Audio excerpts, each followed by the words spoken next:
Eugene Criminals there at the door, whom you saw, and Alex Sultan Shah. They're helping me to bring these events to you guys, and they're doing that just like me, for free, for nothing. So let's give them a round of applause. They deserve it.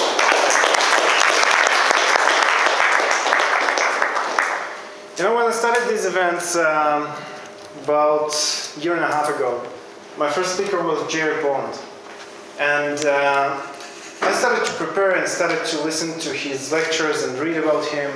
And then I discovered that there's a lot of information available about this and my future speakers. So why would anyone come to these events? Why would anyone want to attend when they can just get that information online? I became more efficient. I started listening to their lectures on the background when I was driving, not watching, just listening. But I realized that there is something else about this getting together. It's not about the content. So you can see this as an entertainment, but it's not the only reason that you are here. The reason why you are here is because of that, because of what's happening on that side and not on this side. It's because you guys get together and ask each one you meet, how can I help? That's the whole difference between this event and any other networking event that you can go in Halifax. Halifax is a small place, so we probably know most of the people who are here. And when we get together here at Startup Grind, it's not about self-promotion. It's about asking the other, how can I help you? The person whom you already know, what can I do for you tonight? And each event I dare to find at least one person whom you can help. So please, after this event, stick around and just find one person whom you can help in this crowd. And I'm sure that each one of you can help at least one here in the crowd. Okay? Same with our speakers. They come here, they dedicate their time, share their knowledge with us, inspire us. So the least that we can do for them is to grade them in standing. So please keep that in mind when I announce our today's speaker. Please stand up, okay? And applaud. Our today's speaker was one of 7 children. He was born in Belfast, in Ireland, and spent his early years in South Wales, UK, before moving to Canada in 1966 at the age of 6. His mother, Margaret, could solve anything over a cup of tea. And his father, John, a former Prime Minister of Nova Scotia, would often take an opposing point of view just to challenge his children and make them defend their argument. They were encouraged to develop their own ideas and defend them. And after that, there's a lot of bios, so I will need to use the list. Mike Savage grew up and graduated from school in Dartmouth, which his wife Darlene and his children Emma and Connor continue to make their home. After graduating from Dalhousie, Mike Savage served as General Manager of Escanner, Director of Sales and Marketing of Nova Scotia and Power, VP of KBRS, VP at M5 Communications. Former President of the Heart of Stroke Foundation of Nova Scotia, Board Member of IWK and Neptune Theatre. Involved with Junior Achievement, the Red Cross, Canadian National Institute for the Blind, and probably Mayor's favorite, the United Way. Mayor Savage is an active member of Federation of Canadian Municipalities Big City Mayors Caucus, co-chair of the Federation of Canadian Municipalities Syrian Refugee Response Task Force, and president of the World Energy Seas Partnership. From 2004 until 2011, member of Parliament for Dartmouth Cole Harbour. In 2012, Mike Savage was elected as a mayor, and as we all know, was re-elected just last month. I'm really proud to have him with us tonight. So let's give a warm Starbucks welcome to our mayor, Mike Savage.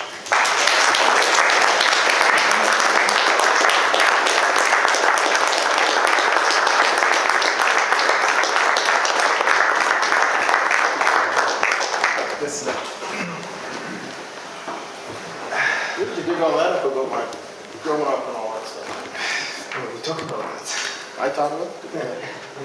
Welcome to Halifax City Hall, everybody. Thank you for coming. How many of you have never been here before in this building? So this is your building. If you're in Halifax, this is the Citizens Building. It's great to have you here. We're happy to have you here. Thank you so much. Can you hear both of us fine? Are both microphones work fine? Yeah? Okay, so I would like to keep this talk politics light and tech light, really conversational. And our audience is not only here. As we discussed before, we record that and make it available to all 400,000 entrepreneurs across the globe. So what I would like to do here is not only dig into your personality, but also advertise Halifax.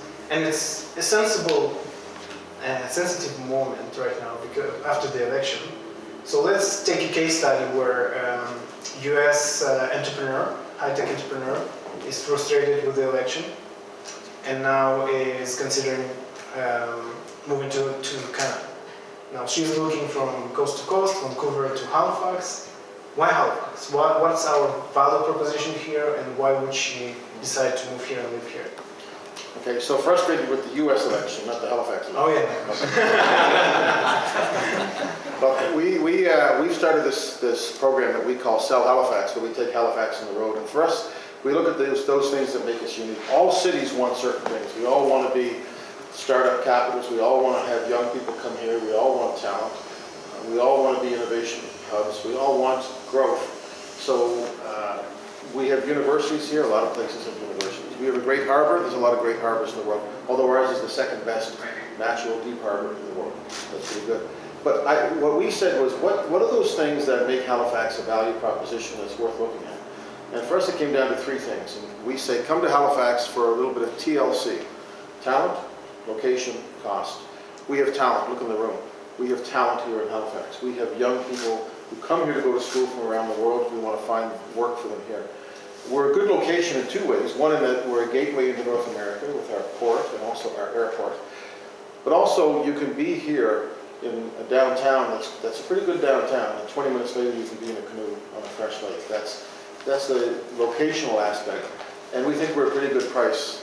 You want to buy a house in Vancouver or Toronto, not easy right now, but Halifax you can get a nice house for a lot cheaper than you can get in other places. And the office, you can look out the window and see office space for less than $20 a square foot. So talent, location, cost, we think that Halifax is a unique selling proposition, and that's it.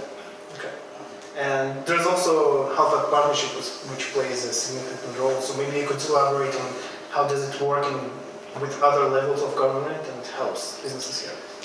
Well, the Halifax Partnership has been a bit unique in the Canadian context in that it's our economic development arm, but it's got private sector investors. So companies that exist here invest in. We support it too. We put $1.6 million a year into it, but so do private sector investors.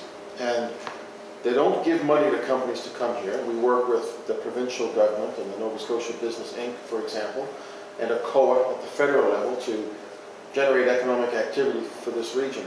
But we promote those things that make Halifax unique, and we have things like the Connector program that many people in the room might know about, where we try to connect people who need talent with talent. And we have a number of other programs that we use to promote the city, and it's through the partnership that we've embarked on this Sell Halifax program. We've been to Toronto, we're going to Vancouver, we're going to be in Boston in a couple of weeks. It's also working with the partnership that I do things like the World Energy Cities Partnership that you mentioned. I just came back from Cape Town. Had great meetings in Cape Town.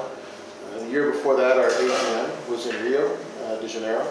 And next year, it's going to be in the best city of all, Halifax. So a year from now, we'll be in Halifax. So a lot of that's done through the partnership, who's, I think, is a very effective marketing and economic development arm for our city.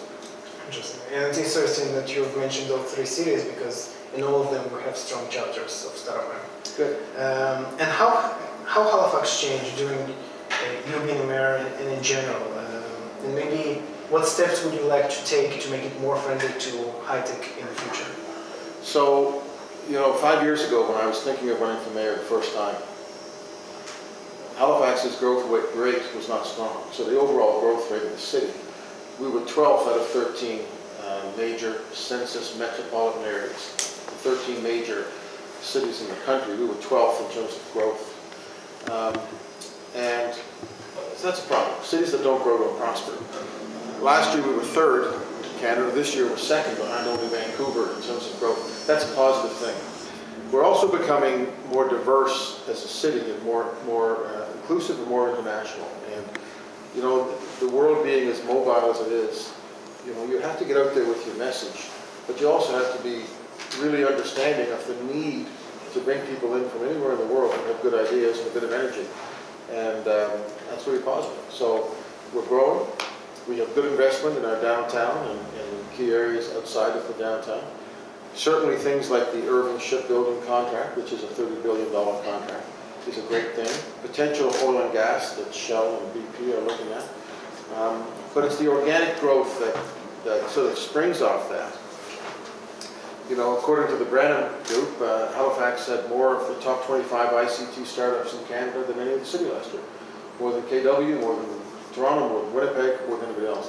So we're starting to get that cluster of ideas in Halifax, and it's a combination of public investment, like the idea building and the library, and then private investment. And having an organization like Volta Labs is a huge help to Halifax, for sure. What about Volta Labs? We're supposed to move to that building, the old library building, but it's not happening. It's happening. So that library building, for those that don't know, the old City of Halifax library, we've now moved across the street to the new one. That land was deeded from the province to the city in 1948 for the express purpose of a library, and there are very strict conditions what we can do with it, which consist of either having a library or green space. Otherwise, it goes back to the province. So we've been working with the province, and there was a plan to make that part of what we call an incubator hub, an accelerator, whatever you want to call it. Volta, of course, are up in the Maritime Center doing great work. I still think there's a possibility to make that part of the new idea hub of Halifax. Let's say you had not won the election. I'm sure you had some kind of plan. So what would you do if someone else would have been mayor? What would I have done with my life? Or? Yeah, like what would you continue? Well, my wife would have been pretty happy, actually. I'm not a big fan of politics. I probably would be the general manager of the Montreal Canadiens. What are you laughing about?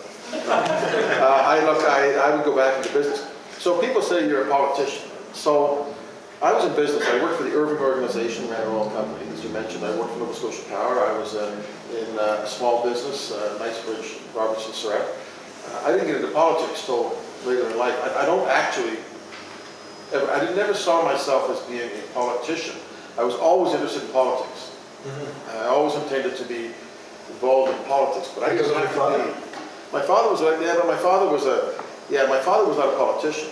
He was a mayor and a premier, and before that a school board member, but he was not a natural politician. He was a crusader, mainly for social justice issues. And that brought him into the political realm. I was in business most of my adult life. I've been a politician. I was 8 years as an MP. I'm now 5 years as mayor. So I did not always assume I would run again for mayor this time. It had to suit me and my family. And when I came to make the decision, I just said, you know what, I like being mayor. It's a good gig. I like not being an MP because I like being away from the liberal conservative MVP stuff and just being able to make things happen. So if I wasn't mayor, it wouldn't be the end of the world. I would do something else, probably go back into business. And what does it take to become a mayor? Just anyone here can decide All it takes is votes. That's all it takes. Yeah. A lot of votes. I go to schools a lot, and people ask, how do you get involved in politics? You get involved in politics because you're involved in the community. You're involved in the Chamber of Commerce, or you're involved in, an environmental group or an anti-poverty group. And you start to see that you can make a difference, and then eventually you say, I could make more of a difference as a politician. We have to change the rules.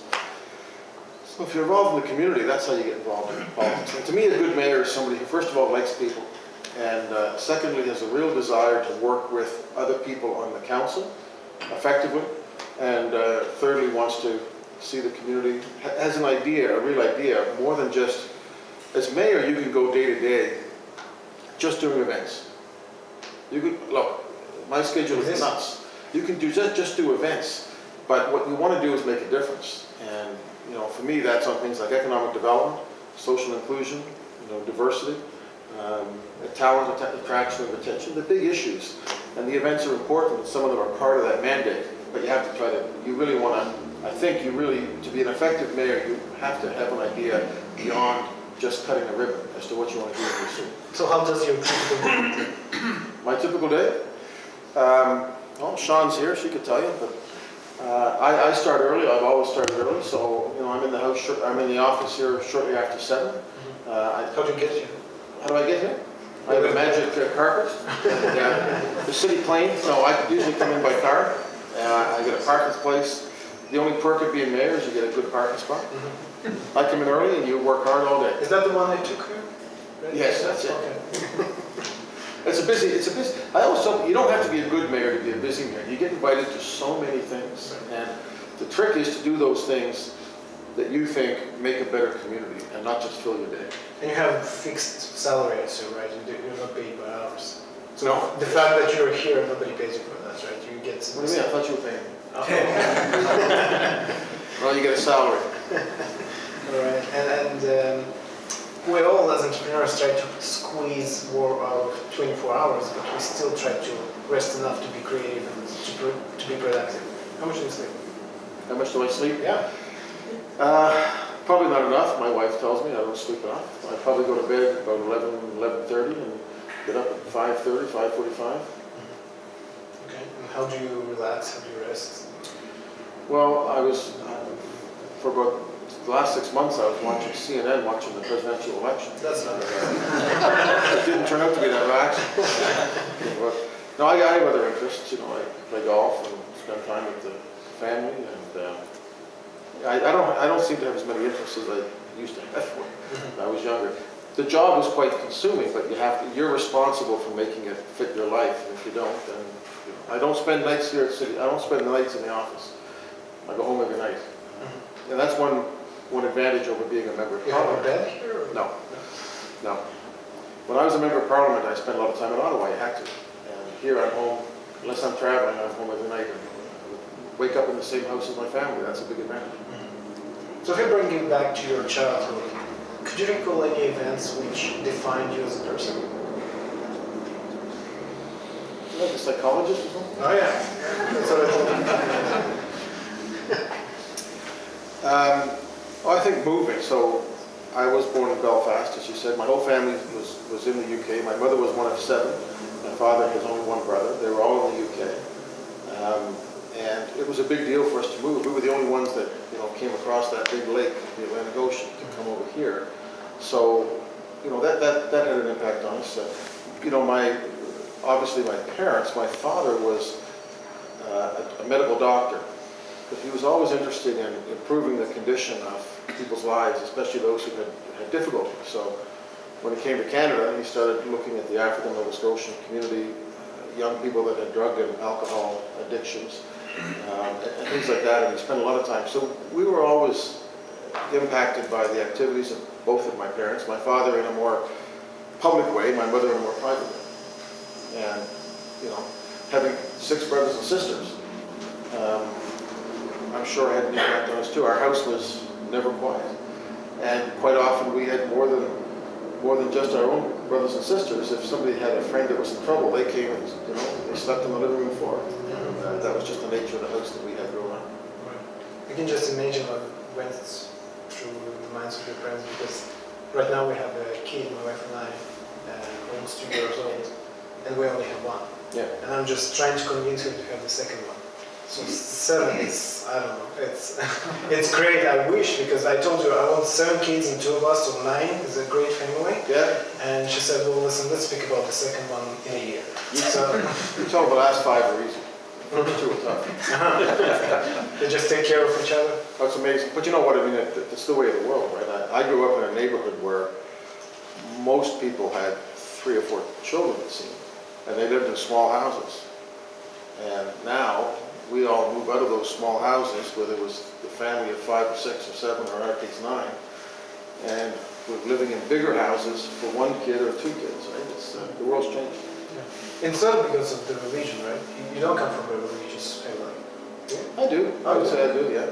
Yeah, my family was, we're a Catholic family, and I would say that we were certainly a very strong Catholic family. We didn't miss church. It wasn't something my parents preached about, but we talked a lot about it at home. And certainly a big impact. And both of my parents passed away very close together a number of years ago. And their faith was very important. Right. And are you still preserving that in your family? Yeah. Yeah. We go to a different church, but my wife and I are both involved in the church. You know, but look, I think faith's important, but it doesn't have to be my faith. Any faith that makes people's lives better and encourages them to be better citizens is a good thing. Okay. So if you're bringing back to your childhood again, the psychologist... We're going back to, I need to drink a vodka. Of course. Can you think of any entrepreneurial experience that you had in your childhood? Yep. As old as you can go. Yeah, I used to beat up my younger brothers and sisters and take their candy and soap.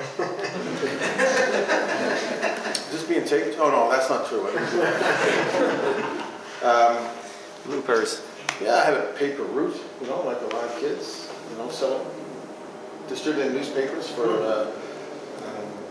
you know, for money. But my parents were not entrepreneurs, I would not say. My father gave away a lot more of his time and talent, probably even than my mother would have liked, although she was a very charitable individual. Yeah.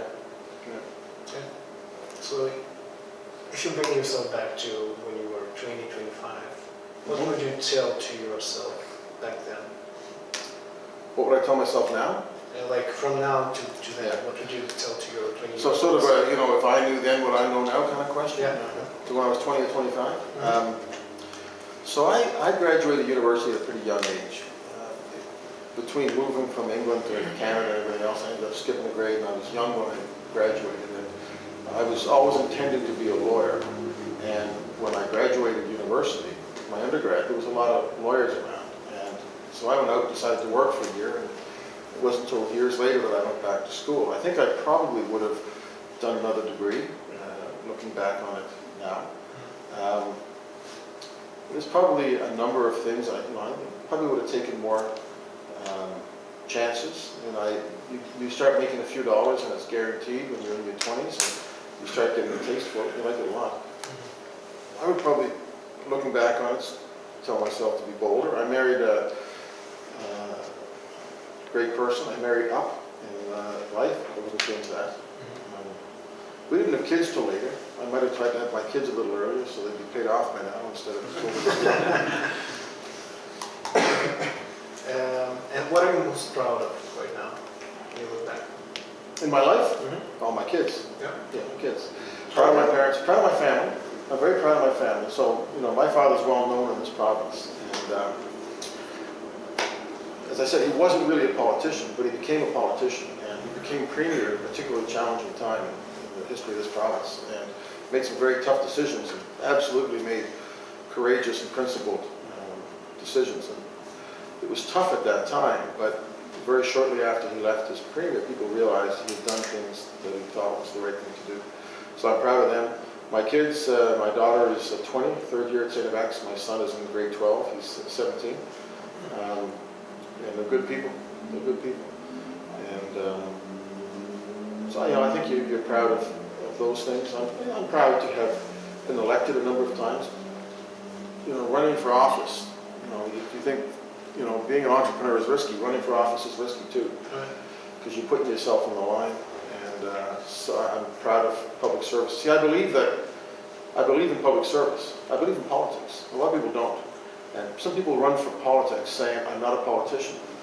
Well, you know what? If you're running to be a politician, if you're any good at it, you're going to be a politician.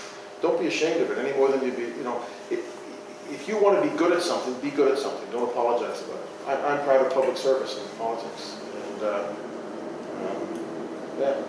But where would be you would continue to, you were like, to become a premier or something, or you don't know? It's not my goal, no. No, look, I was a member of Parliament, I enjoyed it very much, but I can touch more things as a mayor.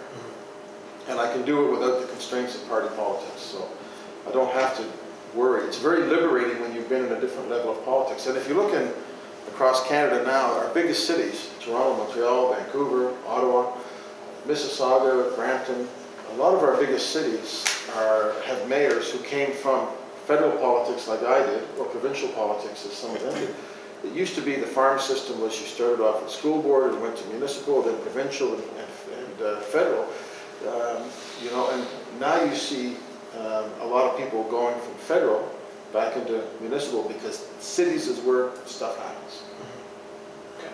So let's open this session to Great. Q&A. If anyone has questions, you're welcome.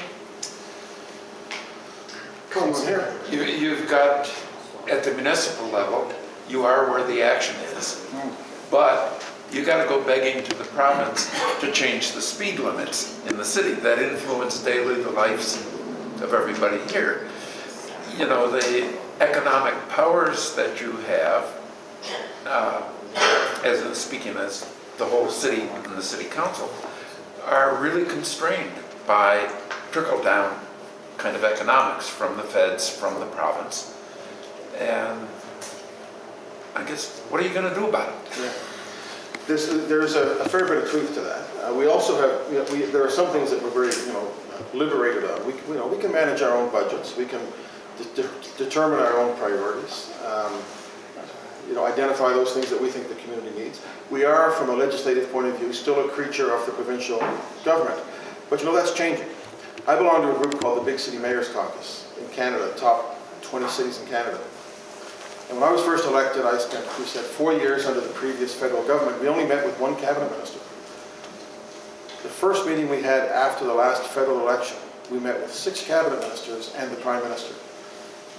So cities, people are recognizing that cities are making a difference. And I think if you look, there's some very cool things happening right now.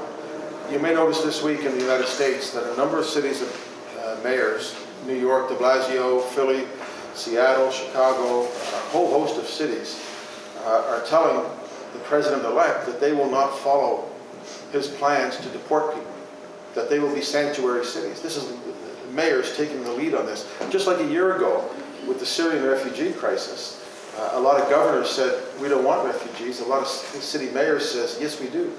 In the United States, these immigrants who built this country, and we're going to continue.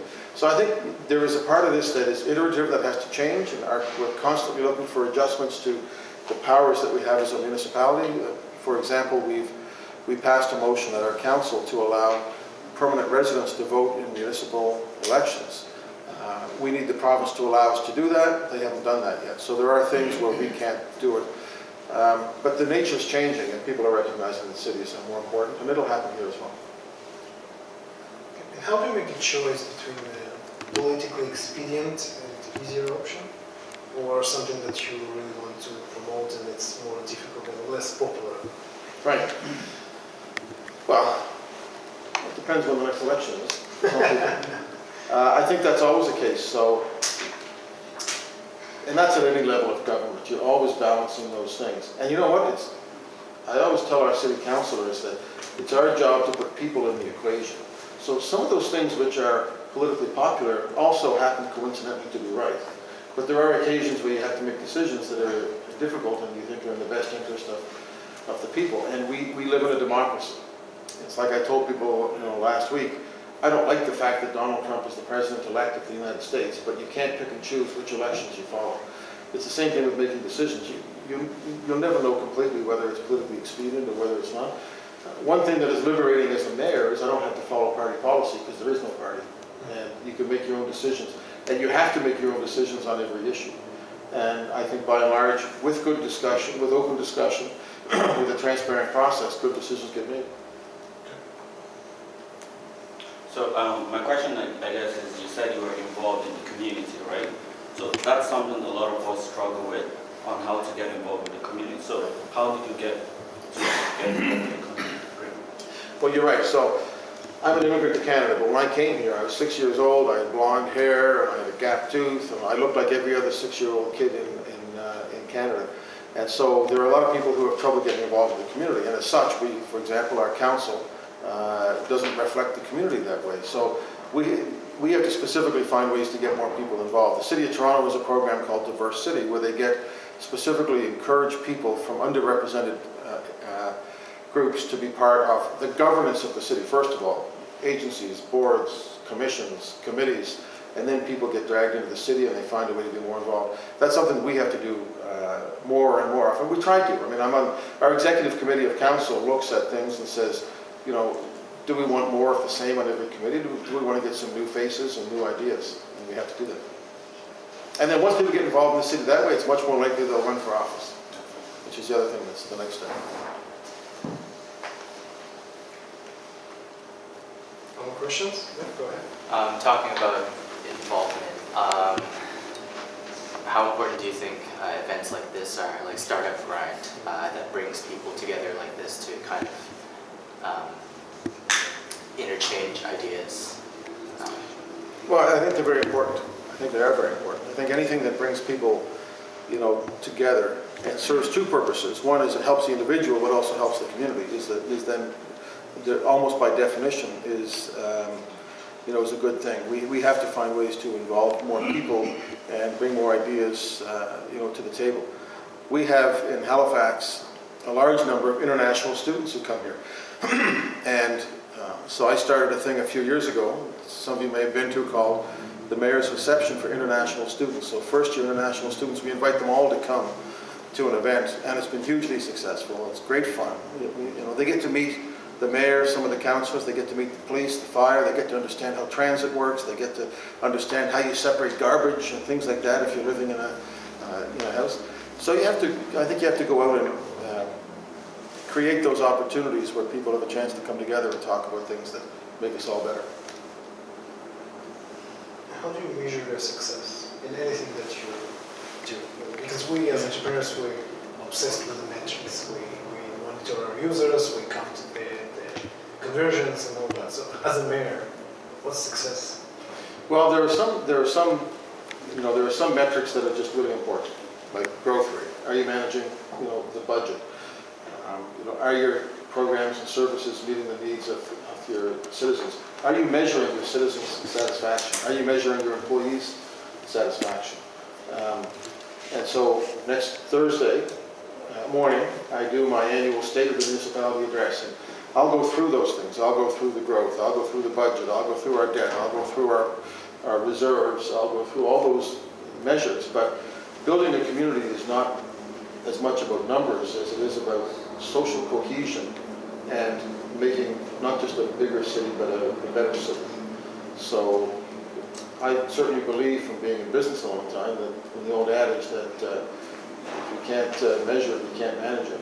And so there's a whole host of things, some of which are kind of harder to measure. For example, proud of the fact that we've made a lot of services free in the last 4 years.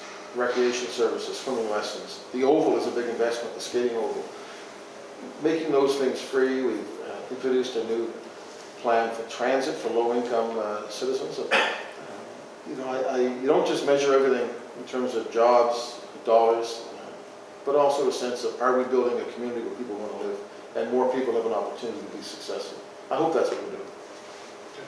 And do you take an example from mayors from other cities, or who are your influencers? Probably that would be the question.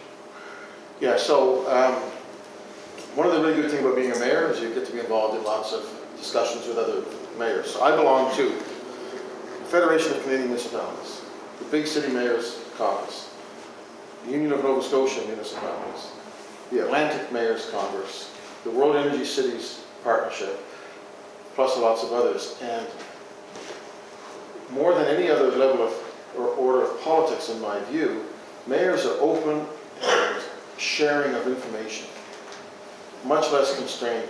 Even though many of them are elected on a party platform, they're much more, I find, independent and absolutely open to sharing ideas. So, in Cape Town a couple of weeks ago, the mayor of Cape Town was just in the process of suing the national government over an issue of energy. And we learn from each other about what works and what doesn't work. And I think because we're such, by our very nature, municipalities are much more open about how we do our business. We don't have a cabinet, for example, that goes and meets in secret and brings out a policy. Everything we do here gets dealt with in the glare of the public spotlight. And it's harder, it's more frustrating, but I think it's better, and leads to better decisions. For those who have started companies in Nova Scotia, is there a list of support that Nova Scotia is offering to those people? How are they being implemented, and how can they be reached? So a list of support for people who are starting businesses? Yeah, so I don't know where that list, what you're looking for in terms of a list, but certainly the partnership, the Greater Halifax Partnership, sit down with people all the time, can navigate, help navigate. What people need is navigation. So does the province do this? Do the feds do this? Does NSBI do this? Does the code do that? And certainly our folks at the partnership would be happy to sit with anybody and try to help steer you where you need to go for support. I think we have just the right man here. Minder, where are you? There's Minder. You should meet Minder over there. That's here. That's your guy. All right. Any other questions before my last? Yeah, go ahead. Any technological project planned for the cities that will improve day-to-day experience for the citizen? I mean, different fields like the whole city. So technological projects that the city is undertaking? Yeah, for day-to-day on the streets, flashlights or. Well, I want to just establish my technological strength to you. I was just able to start wearing this watch today since the time changed, because I didn't know how to change the time on this watch. So I'm not a good person to ask on all those things. But I know, and I remember a number of years ago, I was asked by the Lord Mayor of Belfast to go over to Belfast to be part of a conference. And I said, great, I'd always like to go back home to Belfast. And it was a tech conference. Of course, he pronounced it TAC conference. TAC. I didn't know what the hell he was talking about, tech. So I get over there, and what I said to when I got over there, as Sean knows, I found out I was supposed to give a keynote address on technology. And it wasn't my strength. But what I said to people in essence was, I don't know the inner workings of technology, but what I know is what technology does for us. Technology means that people can use the transit system better if we use it effectively. Technology means that our kids will be better able to face the world. It means that we can make our services more available to more people in an easier way.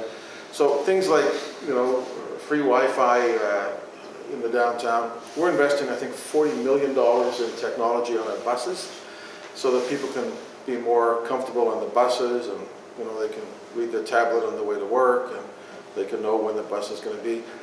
So in transit, we're spending a lot of money on technology.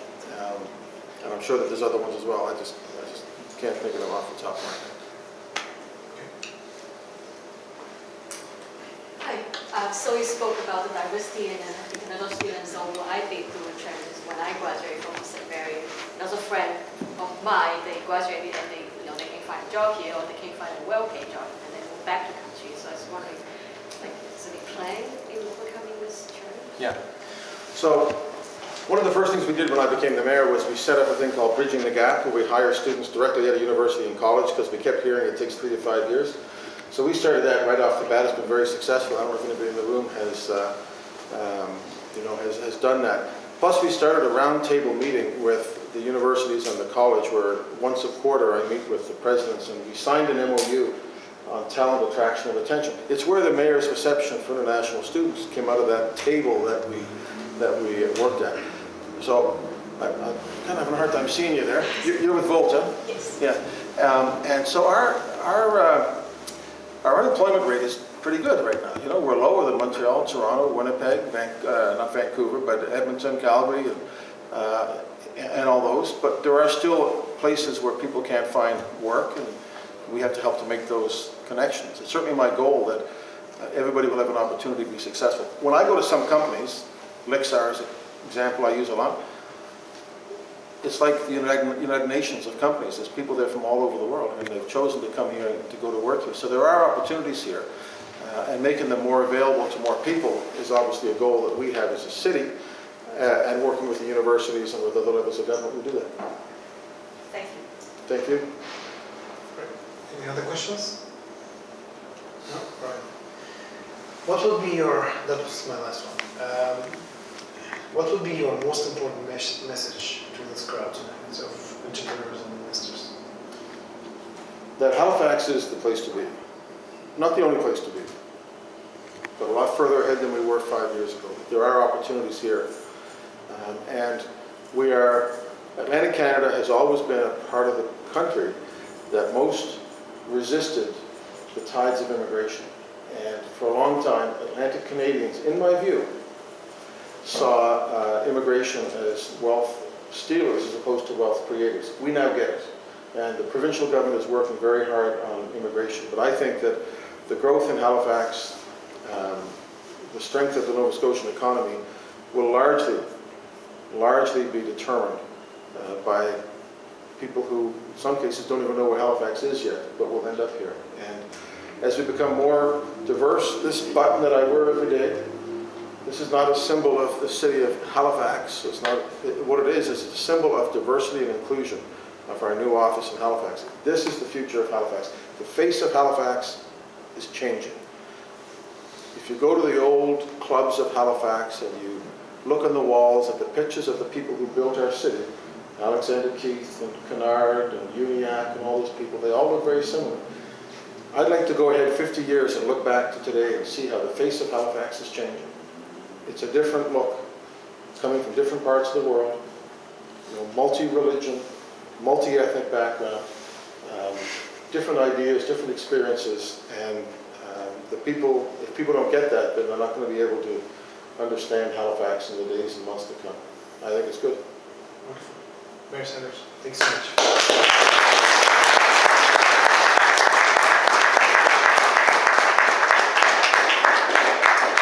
There's a little something that we didn't from our donation to You got to be kidding, $100,000.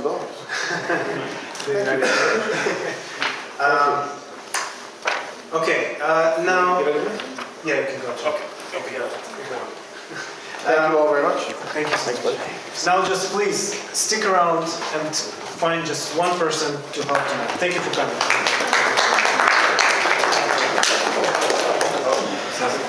Wasn't that? Was it look over? Well, you're